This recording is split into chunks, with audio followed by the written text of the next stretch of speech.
Hi friends, ഇന്ന് നമ്മൾ തയ്യാറാക്കുന്നത് തലശ്ശേരി സ്പെഷ്യൽ ഇറച്ചിച്ചോറാണ്. ഇത് ബിരിയാണിയും കബ്സയും ഒക്കെ കഴിക്കുന്നത് പോലെ തന്നെ നല്ല ടേസ്റ്റാണ് കഴിക്കാൻ. എന്നാൽ നമുക്കിത് തയ്യാറാക്കാം. ഇറച്ചിച്ചോറ് തയ്യാറാക്കുന്നതിന് വേണ്ടി ഞാൻ 1 കിലോ ബീഫാണ് എടുത്തിരിക്കുന്നത്. ഇനി ചിക്കൻ ആയാലും മട്ടൻ ആയാലും ഒന്നും കുഴപ്പമില്ല.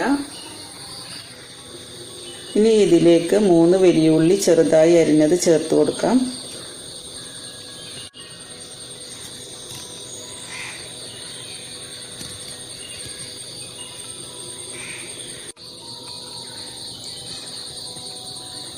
നാല് പച്ചമുളക് അരിഞ്ഞത്,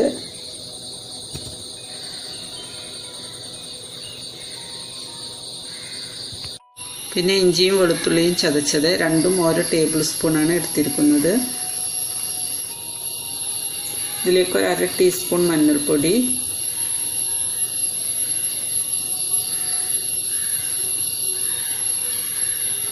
ഒരു 1/2 ടീസ്പൂൺ മല്ലിപ്പൊടി,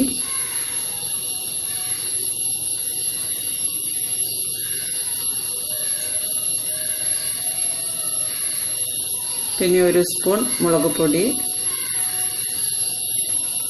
പിന്നെ ഒരു 1/2 ടീസ്പൂൺ ഗരം മസാലപ്പൊടി, 1 ടീസ്പൂൺ വലിയ ജീരകത്തിൻ്റെ പൊടി, 1/2 സ്പൂൺ തൈര്,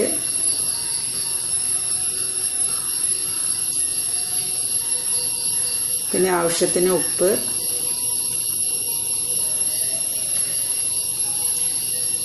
ഒരു 3 തക്കാളി ചെറുതായി അരിഞ്ഞത്.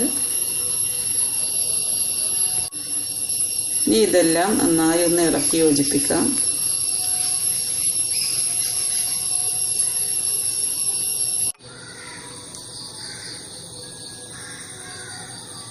നല്ലതുപോലെ ഇളക്കിയതിന് ശേഷം ഇതിലേക്ക് 1/2 കപ്പ് വെള്ളം ഒഴിച്ചു കൊടുക്കണം. ഇനി ഒരു പ്രാവശ്യം കൂടി നന്നായിട്ട് ഇളക്കി കൊടുക്കാം.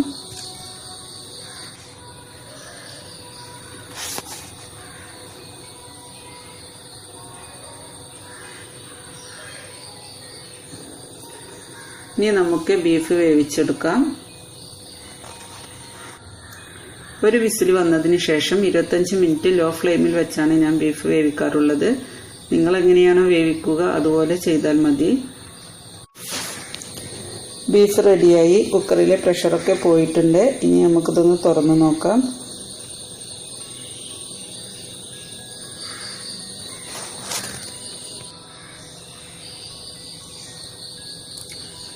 ഇതിൽ നിന്നും വെള്ളമില്ലാതെ ഇറച്ചി മാത്രം ഒരു പാത്രത്തിലേക്ക് മാറ്റുക.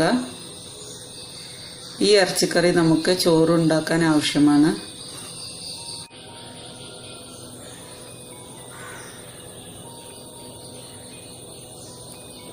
ഇതുപോലെ ഫുൾ ഇറച്ചിയും ഒരു പാത്രത്തിലേക്ക് മാറ്റാം.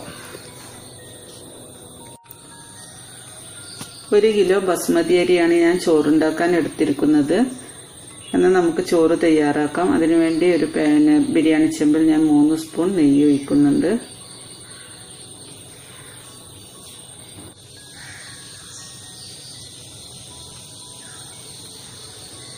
ഒരു 3 സ്പൂൺ എണ്ണയും ഒഴിച്ചു കൊടുക്കാം. ഞാൻ സൺഫ്ലവർ ഓയിലാണ് ഒഴിച്ചു കൊടുക്കുന്നത്.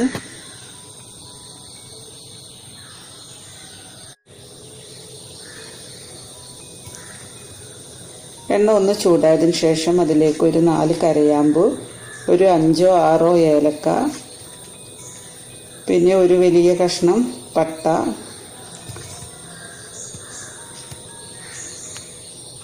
അതുപോലെ 1 സ്പൂൺ ജീരകം, വലിയ ജീരകം,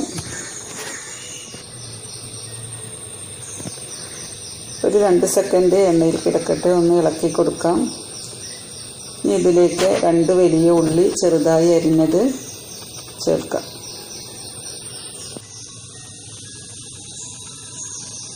ഉള്ളി ഒന്ന് ബ്രൗൺ കളർ ആകണം. നമുക്കതുവരെ ഇളക്കി കൊടുക്കാം. ഇപ്പോൾ ഉള്ളി റെഡി ആയിട്ടുണ്ട്.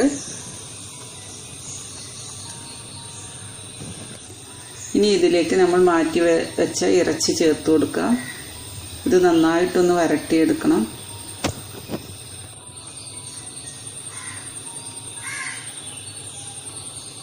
ഇതുപോലെ ഇറച്ചി നന്നായിട്ടൊന്ന് വരട്ടിയതിന് ശേഷം ഇതിലേക്ക് ഒരു 3/4 കപ്പ് മല്ലിച്ചപ്പ്, ഒരു അരക്കപ്പ് പുതിനയില,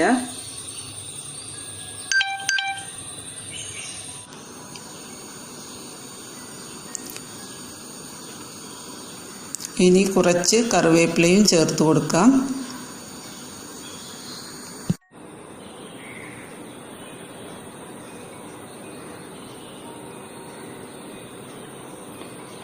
ഒരു നാരങ്ങ പിഴിഞ്ഞ നീരാണിത്, ഇതും ചേർത്ത് കൊടുക്കാം. ഇനി നല്ലതുപോലെ ഇളക്കി കൊടുക്കണം.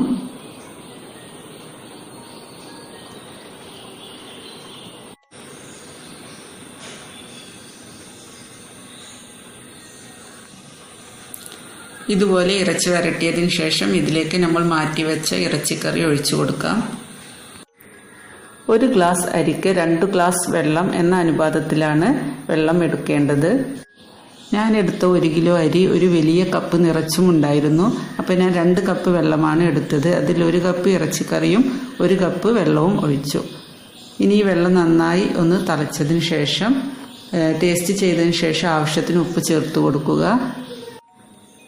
ഒരു 3/4 മണിക്കൂർ വെള്ളത്തിൽ കുതിർത്ത് കഴുകിയെടുത്ത അരിയാണിത്. ഇനി ഇത് ചേർത്ത് കൊടുക്കാം. ചോറ് ഉണ്ടാക്കുന്നതിന് മുമ്പ് അരമണിക്കൂറെങ്കിലും അരിയൊന്ന് വെള്ളത്തിൽ കുതിർത്തെടുക്കണം.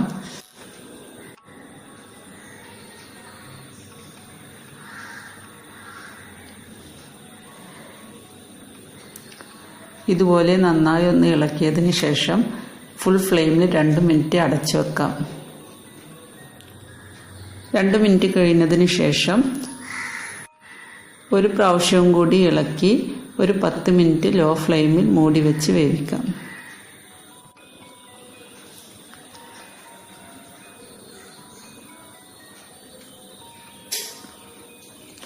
അങ്ങനെ നമ്മുടെ ഇറച്ചിച്ചോറ് റെഡിയായിട്ടുണ്ട്. ശരിക്കും വെന്ത് കിട്ടാൻ ഒരു 13 മിനിറ്റ് എടുത്തു. അരിയൊക്കെ നന്നായി വെന്തിട്ടുണ്ട്. ഇത് കഴിക്കാൻ നല്ല രുചിയാണ്. തീർച്ചയായും ഉണ്ടാക്കി നോക്കണം. അതുപോലെ ഈ വീഡിയോ ഇഷ്ടപ്പെട്ടെങ്കിൽ മറക്കാതെ സബ്സ്ക്രൈബ് ചെയ്യുക. പുതിയ നോട്ടിഫിക്കേഷന് വേണ്ടി ബെല്ലൈക്കൺ അമർത്തുക. ഷെയർ ചെയ്യുക, ലൈക്ക് ചെയ്യുക, കമൻറ്റ് ചെയ്യുക. Thank you.